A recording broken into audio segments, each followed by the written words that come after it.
Chapter 1. Gardner, get off the phone. Why? Just do it. Still panting from my upstairs sprint, I counted the seconds, waiting for my young co-manager to end his call. Like the rest of this former bakery, the top floor of our rented building felt as big as a barn. Tall windows bathed the place in sunshine. When the sun was up, that is. Nights were a different story. None of the fireplaces were working yet, which made this high-ceilinged beauty impossible to properly heat. And on this moonless February evening in heels, hose, and a little blue dress, I hugged myself to suppress a shiver. Our D.C. location hadn't always been a bakery. Around 1865, it became a confectionery shop with an ice cream parlor so beloved that the Smithsonian's Museum of American History preserved a portion of its interior in its Hall of Everyday Life. My everyday life wasn't nearly so fixed. At first, my move here had been a joy. My elderly employer had found me an elegant situation, house-sitting a historic Georgetown mansion. Madame Dreyfus Allegro Dubois had made flocks of influential friends in her 80-plus years running her New York coffee business, so I wasn't surprised that among them was the absent owner of said mansion.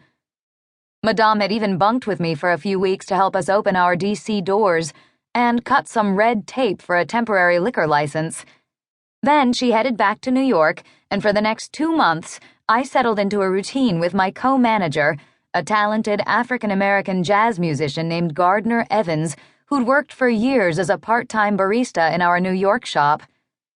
Hailing from the Baltimore area, Gard had harbored a childhood dream to open a jazz club in Washington, and given the longtime success of the legendary Blues Alley, just down the avenue from our D.C. digs, our elderly owner was thrilled to give the concept her blessing, as well as her funding. After all, Georgetown was a picturesque, historically preserved neighborhood with collegiate ties and bohemian leanings, much like the Greenwich Village location of our original Village Blend. It seemed the perfect way to expand our century-old family business, a dream Madame had been fostering in recent years. As for my dream, it had less to do with business than a man named Michael Ryan Francis Quinn, NYPD detective by trade, training, and instinct, who was now on temporary assignment at the United States Department of Justice. The protracted duration of Quinn's supposedly transitory duty was compelling enough for me to relocate. In plain speaking, I missed the man. As a result, I'd agreed to help Gard get this D.C. branch of our Village Blend coffee business up on its feet. Unfortunately, after 8 weeks of coaxing, this promising baby was still on its knees. I handled the day shift coffee business on the first floor, which was decent, but it wasn't brisk enough to carry the jazz club, which was hemorrhaging money. Gardner managed the club, and we agreed the music wasn't the problem.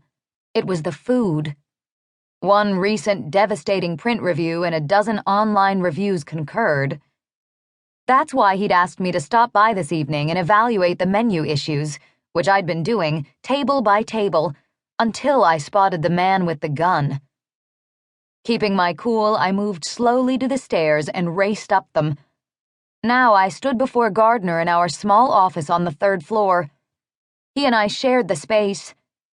The rest of this large top floor served other purposes, including a small apartment that Gard used and a green room for the performers he booked.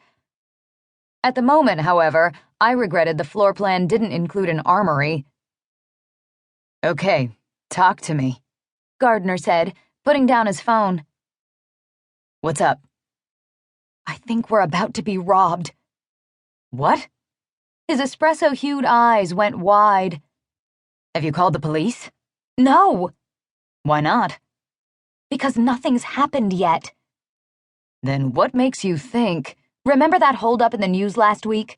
The bistro on Connecticut Avenue? 2 armed men took wallets, smartphones, and jewelry at gunpoint. The perps waited at separate tables for the right time to strike. Well, I think I've spotted them downstairs. In the coffee house? No, the club.